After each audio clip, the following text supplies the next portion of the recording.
Hi friends, how are you? I'm Nicole and this is Crimes with Cole. So,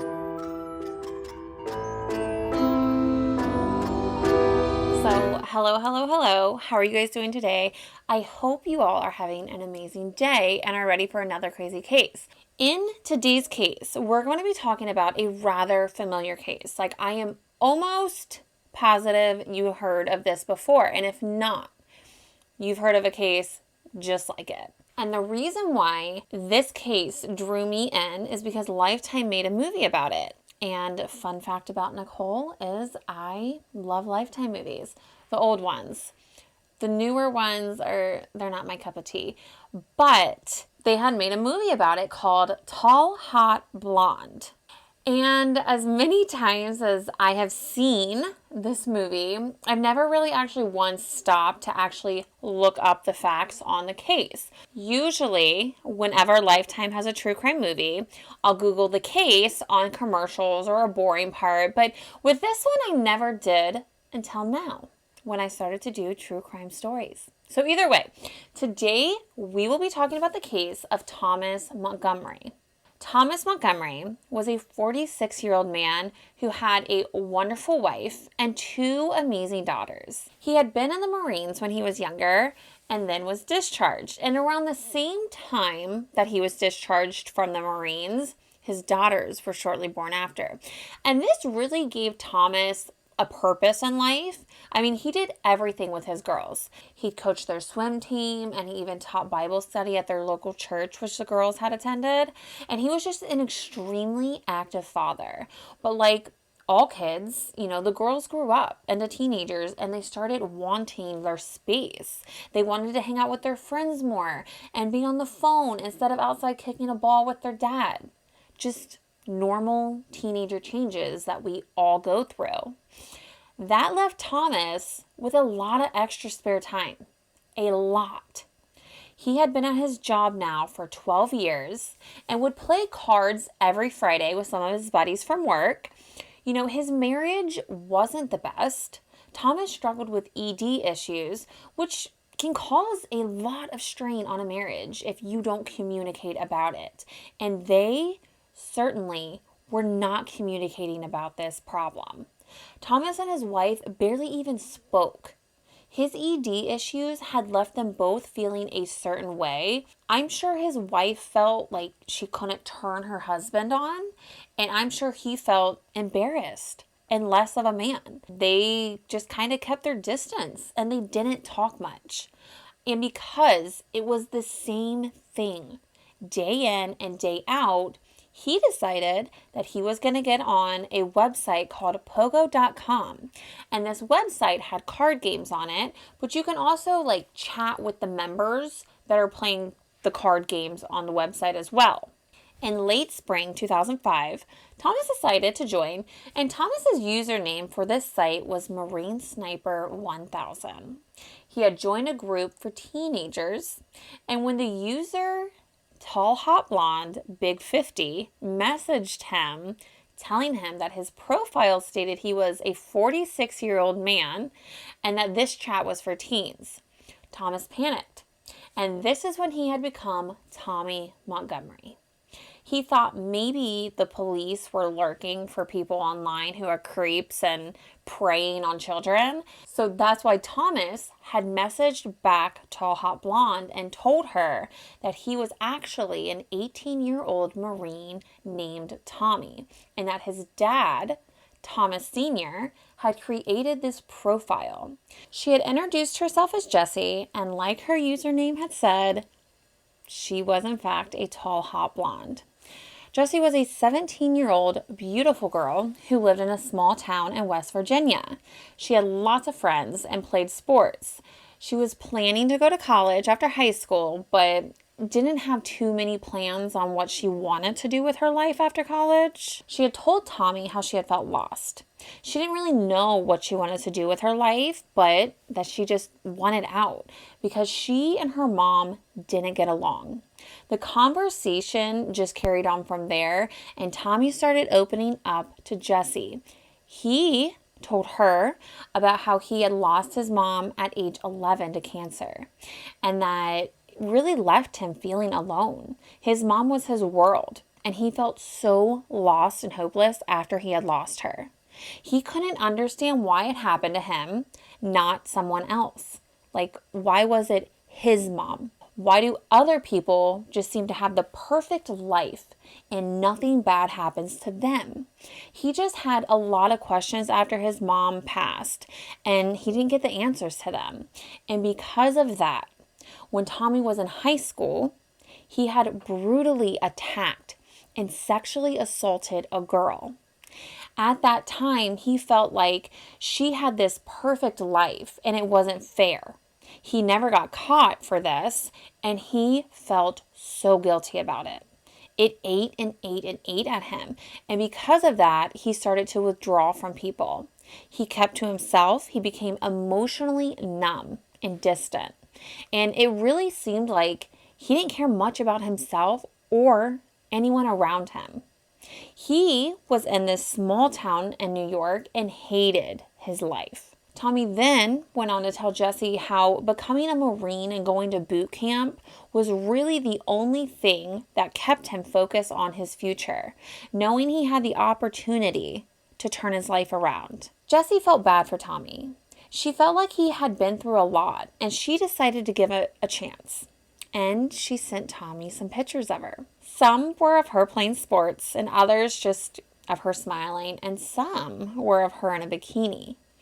Tommy didn't send any pictures back right away, but he did tell Jesse how he is 6 foot tall, muscular, thick red hair, and weighed about 190. He even told her how he is 9 inches below the belt.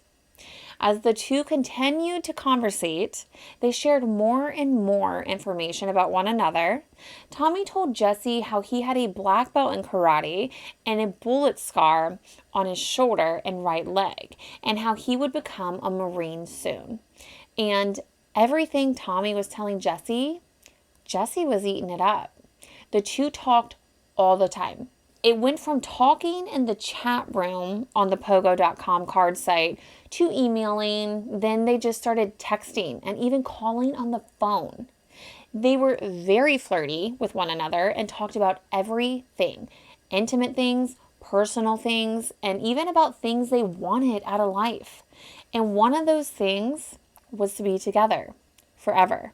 After a few short months, the two started talking about their future together and how they were going to make it together through thick and thin. And Tommy was really worried about this because he was going to start boot camp soon. So he wouldn't be able to be on the phone or internet all day long like he had currently been. But Jessie would just reassure him how she loved him and they would always be together, always and forever. That became their thing, always and forever. Tommy had eventually sent Jesse a picture of himself in his Marine uniform, and she just couldn't believe how handsome he was. And although it had only been a couple months, the feeling between these two were so intense. It's like they couldn't get enough of one another. As the feelings kept growing, Herta was now placed in front of the couple. Tommy was being deployed to Iraq, and this upset both of them, but especially Tommy. He was threatening to take his own life over this deployment, and Jesse would beg him, no, don't do that, no, don't do that. And Tommy told Jesse, if you leave me while I'm deployed, I'm going to hurt myself. And Jesse would just reassure him with her love. You know, she loved him so much, and always and forever, Tommy, I love you, you're everything to me, and that she was going to be by his side, always and forever. This helped Tommy a lot. It really did. And the two had came up with this plan so that they could stay in contact as much as possible. Tommy told Jesse how his dad, Thomas Sr., knew a lot of active members of the military still and could get him letters and packages more frequently than the regular mail being sent. So they decided it would be best if Jessie sent all of her letters and packages to Thomas Sr.'s house for Thomas Sr. to then quickly get it to Tommy over in Iraq. So that's what they did. And there were so many letters, so many. She would write Tommy almost every day, and she'd tell him how she was worried about him and to be safe. She knows anything can happen, especially with him being over there and putting his life on the line for us. She would send him slideshows of pictures of her. Some were sexy and some were not, with the song Aerosmith, I Don't Want to Miss a Thing. She would burn it onto a CD and send it over there. She even sent a half-heart pendant, one half for Tommy and the other half for her. And sometimes she would send him a pair of her used underwear. I mean, she honestly was like the ideal girlfriend for someone in that situation. Just letting them know that, someone loves them, that someone is thinking about them constantly. I'm sure being in a combat zone isn't always the best feeling. So to have somebody constantly showing you their love, I'm sure it feels good. And of course, Tommy would write her back, telling her how his days were, although they weren't really filled with the most pleasant experiences.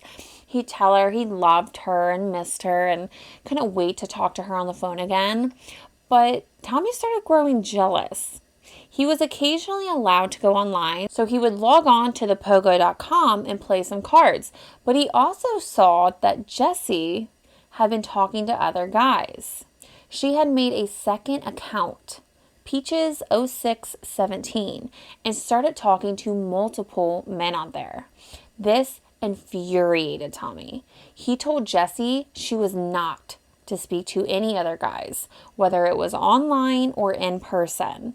She was his and only his, and if she were to speak to another guy, then she was a whore. Well, Tommy's dad decided that he was going to give Jessie a piece of his mind, and he contacted her as well, telling her that she doesn't deserve Tommy and told her she needed to break up with Tommy. But Jessie refused. She wasn't going to give up on Tommy, so she told Thomas Sr. no, she loved Tommy. She swore she wasn't talking to those guys in a flirting manner. It was just casual conversation, and that she loves Tommy and only Tommy. December 2005, 8 months after Tommy and Jessie had met. Tommy was still in Iraq at this time, but Jessie turned 18, and Tommy proposed to her. She said yes, of course, because she loved Tommy. She couldn't wait to spend her life with him. They planned their wedding and how they would run away together when Tommy had gotten back to the States, and just how great their wedding night was going to be for the first time. Tommy had sent Jessie a red poinsettia as an engagement gift, and Jessie sent Tommy dog tags that had engraved Tommy and Jessie forever and always. And in the letter Tommy wrote Jessie that Christmas, it told her how he just really loved her, how he hadn't heard I love you from someone in so long besides for family, and how she basically is his everything and he will fight to the death for their relationship. I mean, it was rather sweet, honestly. I think if any of us got a letter like that from someone we loved, we would be tickled to death. I mean, the two of them really loved one another. In February 2006, Jessie had received another letter in the mail, and she was excited. She figured it was from Tommy and ripped it open. What she found inside was a photo of a man with his wife and 2 kids, and a letter that read, Jessie, enclosed, you will find a picture of my family. Let me introduce you to these people. The man in the center is Tom, my husband. There is no Tommy. He's taking advantage of you. You need to be much more cautious with your safety. You will only be hurt by a man who has mastered the art of manipulation and lies. Do not trust the words on the computer. Jessie was completely taken back by this. How could Tommy really be this 46-year-old man named Tom? She had spoken with him on the phone. He even sent his picture to her. So she was very confused. She sent multiple messages to Tommy online and asked, who was this woman named Cindy? And why is she claiming you are a 46-year-old man named Tom? But Tommy swore up and down he had no idea who this woman was. or why she would even claim she was his wife. He's in Iraq. He's an 18, 19-year-old Marine. Jesse had also met a guy by the name of Brian Barrett who used the username Beefcake1572. And Brian worked with Tom at the factory. So she had decided that since Brian knew Tommy in real life, that she would ask Brian about Tommy and see if this was true. Was Tommy really this 46-year-old man in the picture, or was he an 18-year-old Marine? That is how she had met Brian. She searched for him on this card playing site and reached out to him to ask about Tom. And Brian confirmed that Tom was a, quote, 46-year-old ugly pot-bellied man. And Brian was a lot closer in age to Jesse. He was a 22-year-old going to college, and he worked at this factory with Tom part-time so he could pay for his college tuition. Tom just happened to be the one who trained Brian when Brian first came on.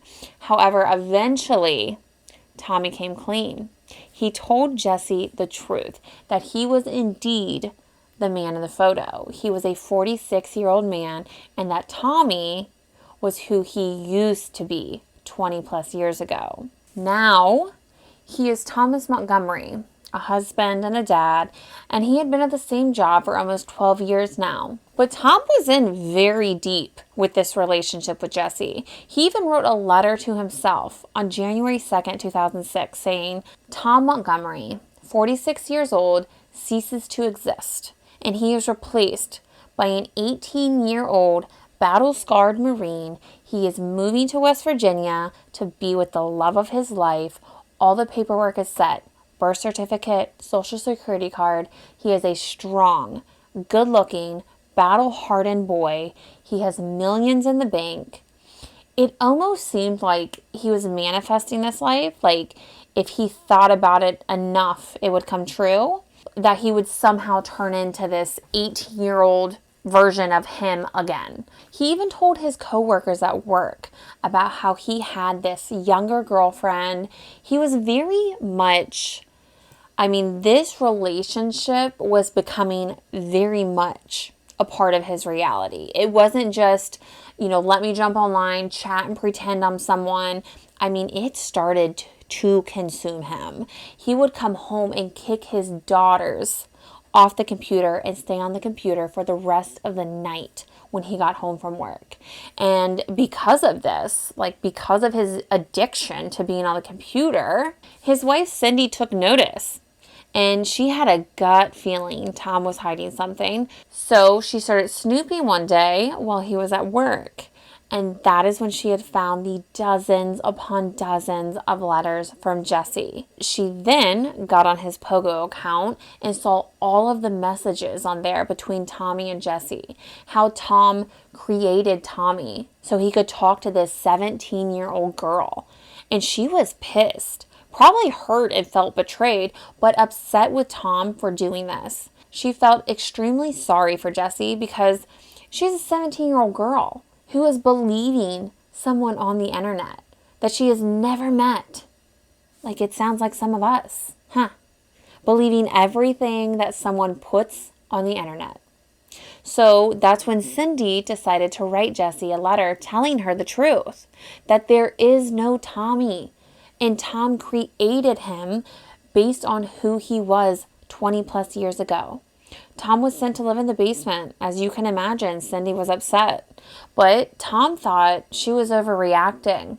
He would complain to his coworkers how Cindy sent him to live in the basement and is overreacting about this entire thing, that it wasn't fair. And even though his coworkers knew about this 18-year-old girlfriend of Tom's, they never said anything. Tom would tell them all how he loved this girl and was leaving his wife for her and moving to West Virginia, but they never said anything. I think they just kind of thought, oh, okay, sure thing, Tom. But like I said, this relationship was starting to consume his actual life. Now, Brian and Jesse were starting to talk a little bit because, remember, Jesse had reached out to Brian to ask if Tommy was really this 46-year-old man named Tom. And from there, she just sort of told Brian how, upset she was. She really fell for Tommy. She loved him and wanted to spend her life with him, And she was just heartbroken over this. And Brian truly felt sorry for Jesse to be manipulated like that for so long. Tom and Jesse had talked for over a year, and he was lying the entire time. But as Brian and Jesse started to talk more and more, Brian started catching feelings for Jesse. And Jesse started to enjoy talking to Brian. She'd tell him about her plans for college and her job as a lifeguard, how she and her mom would fight and she just couldn't stand her mom. They started sending letters back and forth, talking on the phone all the time, and eventually started saying, "I love you" to one another. It was almost like Brian replaced Tommy, but their conversations would always circle back around to how upset Jesse was at Tom. Like, how could you lie for an entire year, make up Tommy, and play with her emotions like that? So she and Brian came up with this plan to get revenge on Tom. Brian would go to work and post screenshots about the inappropriate messages that Tom had sent to Jesse. And while his coworkers knew he had a younger girlfriend who was 18, they didn't know he was pretending to be an 18-year-old to get her. So as you can imagine, Tom's reputation was pretty much destroyed at this point. Everyone at work made their remarks and kept their distance from him, making work miserable to go to. And then once word got out to the community, all of the parents that had kids that played sports with their daughters wanted him to not be involved. I mean, he was even banned from attending any events at his daughter's school. I mean, no one wanted him around their children. Then, Jesse and Brian also had post-it forms on the card website, warning all the other players how Tom is really a 46-year-old man and he groomed Jesse and who knows how many other girls. So the website had temporarily suspended him. I mean, there was no escaping what he had done. Like work, home life, the kids' sports, and now the card site. But Tom decided that he was going to create another account for Pogo.com. And this is when he reached out to Jesse over and over again, and she just ignored him. He even tried to guilt trip her by saying he was going to take his own life if she didn't respond, and she still did not respond. And Tom could see how Jesse had moved on to Brian. They would post on each other's profiles a lot, and Brian would brag about her at work. I mean, it really left Tom feeling devastated.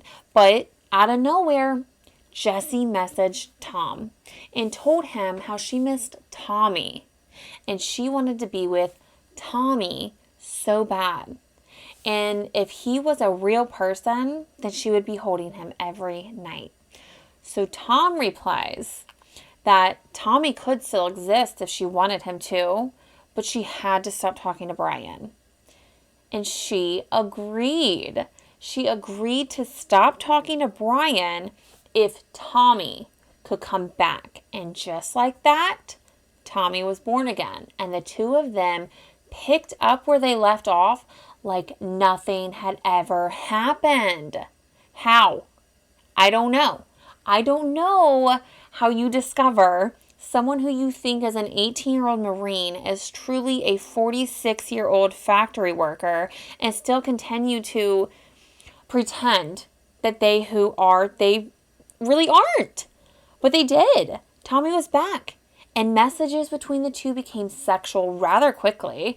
They would say things to one another like, "Oh, I wish you were here nude, and tell me what you would do to me," or "I want you here to make love to me." And although Jesse told Tom she would quit talking to Brian, she never did. She was also talking dirty to Brian in the same manner, being very descriptive while she was talking dirty to Tommy. Like, she's talking dirty to both of them. And Tom had found out about this. And as we all can imagine, became extremely upset. He would message Brian and Jesse telling them how Jesse is a whore and Brian is her pimp, and this became a cycle. In May of 2006, Jesse started this mind game with them. She would talk to both Brian and Tommy in a sexual manner, non-sexual manner, like whatever. She would just talk to them and then tell Brian she wasn't talking to Tom, and tell Tom she wasn't talking to Brian. And this went on for months and months and months. Brian was actually going to drive out to West Virginia to see Jesse. And at first she was excited, and then she just changed her mind and said no, because what if Tom finds out? I don't want him hurting you. And as soon as Tom would find out that she was talking to Brian, he would flip out on her, calling her all sorts of names, saying how he's going to put her address on the internet so strange men would come take advantage of her. Then she would calm him down, tell him she loved him, and it was back to sexting again. I mean, this girl was busy. She was busy playing these two guys. At one point, Tom had messaged Jesse, telling her how he was mad that she kept sexting Brian and talking to him, how he wanted something he couldn't have, and how he had to leave her alone, that this relationship was basically driving him insane. All he could do is think about her, and every time his phone rang, he hoped it would have been her. And of course, she is just feeding him everything he wants to hear, telling him how she wants Tommy and there's nothing between her and Brian. But then Tom told her how he wasn't Tommy, and that's who she wanted. And now Brian was her new honey, and he had to go. But he was being very vulgar when he was telling her this long, drawn-out goodbye. Telling her how she wants Brian in her mouth, or how she's just a dirty girl and that's all she'll be good for is to get on Pogo and get men that way. I mean, the way he was acting, so up and down, like no wonder she would just ignore him. And that's what she did. She just quit responding because his responses were getting so out of line.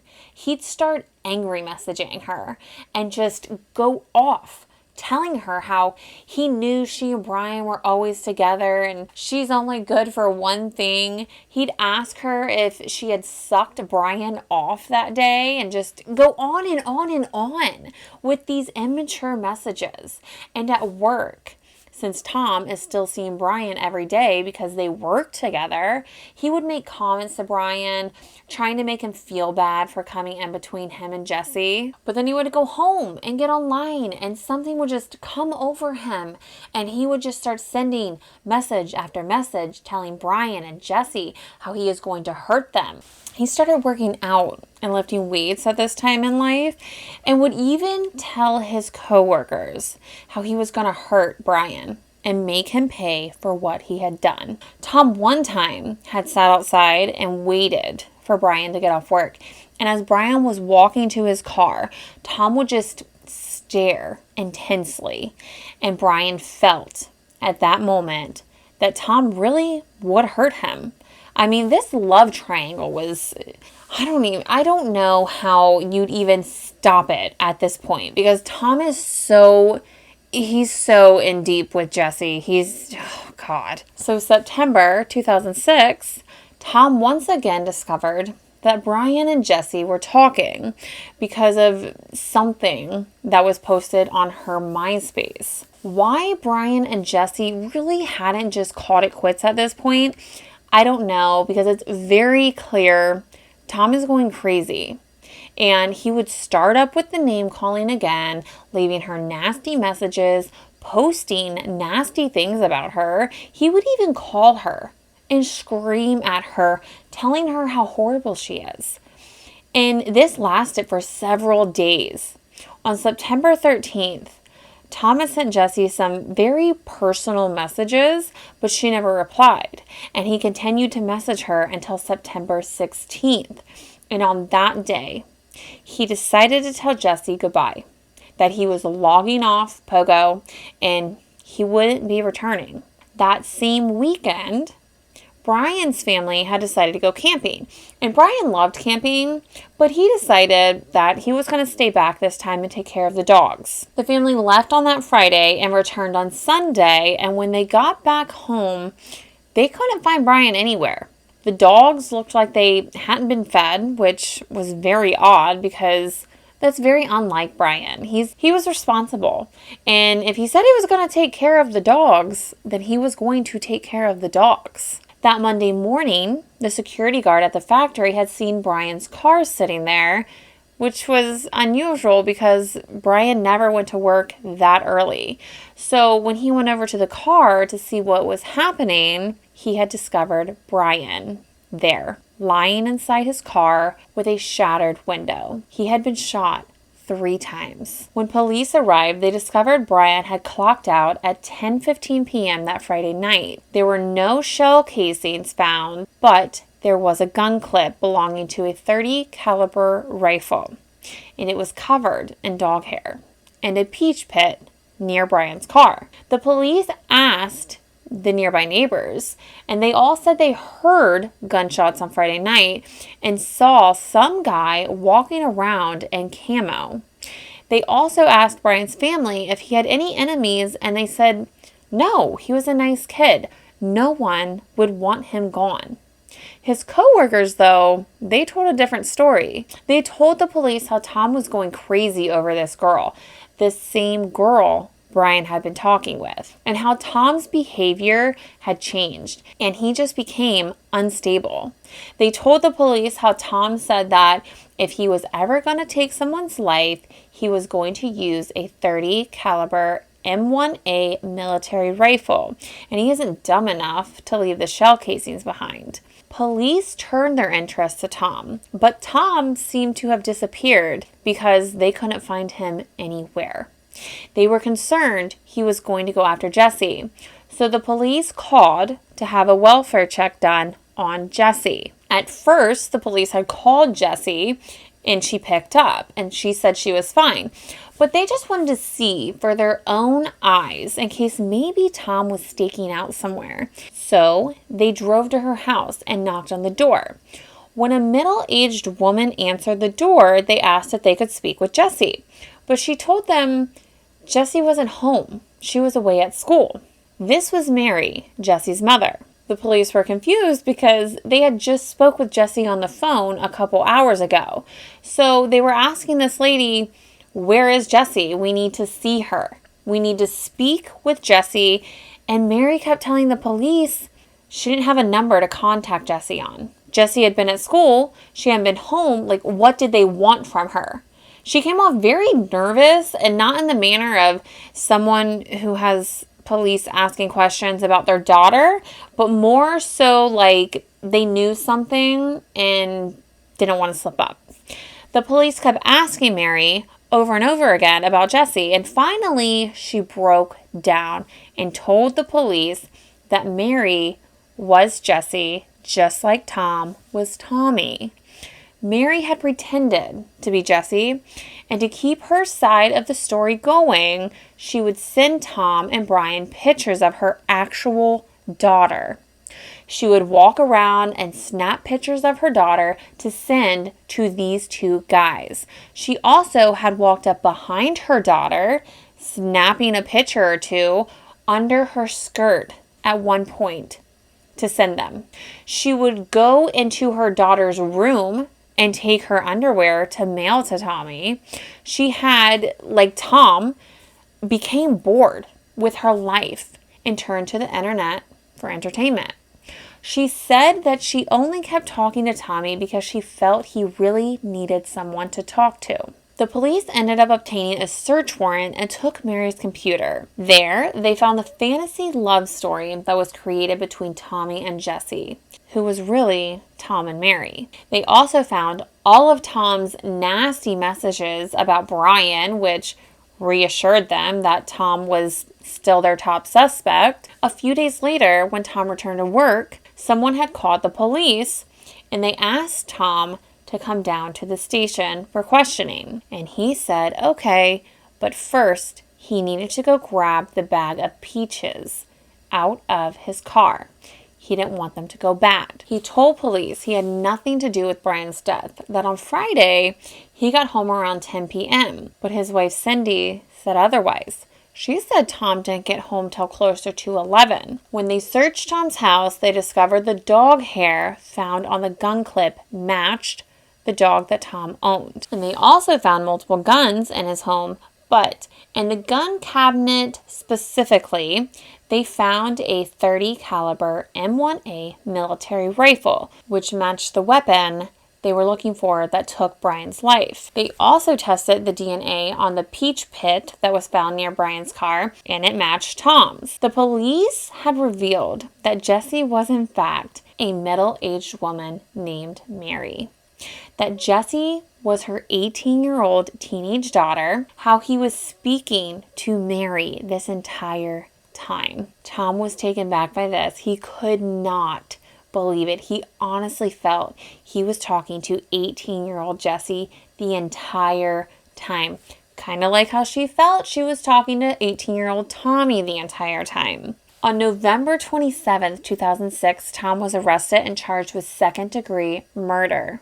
He was denied bail while he was in jail. He called his wife multiple times, telling her how the gun clip that they had found near Brian's car was his, but he swears he didn't take Brian's life. He didn't care if Brian and Jessie were together. He thought Brian was good for her and tried to make it sound like Brian had been receiving multiple threatening messages. Cindy ended up cutting off communication completely with Tom. She was done with him and his lies. Tom ended up losing a lot of weight over the time span of a year while he was waiting for his trial. He ended up pleading guilty to first-degree manslaughter and told how he had taken Brian's life. He said he figured out his schedule, waiting for him to get into his car after work that night, and when he did, he rushed over, fired the gun 3 times, and then left. He was given 20 years, and the judge said this was such a senseless crime. To do this over a non-existent relationship. Mary did not get charged with anything, even with all of the provocative photos she had sent men and her daughter's underwear.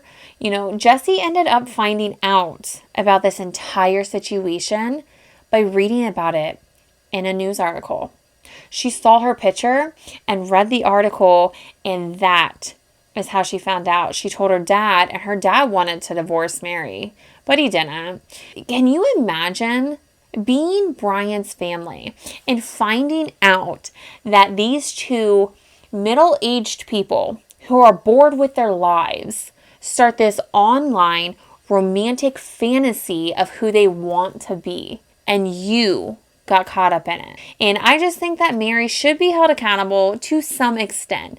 Not only because of like the sexy pictures she was sending of her teenage daughter, but because she knew Tom was going crazy. I am sure Brian told her how Tom was doing, this and doing that. And at that point, Mary should have been like, no, I'm an old woman. I'm not really Jessie. But I don't know. Maybe Tom was too far gone at that point.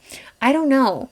You guys will have to let me know what you think. At what point should they have stopped? You think Mary should have came clean when Tom did? Who knows? But you'll have to let me know what you guys think. And until next time, please remember to be safe. And I will see you then.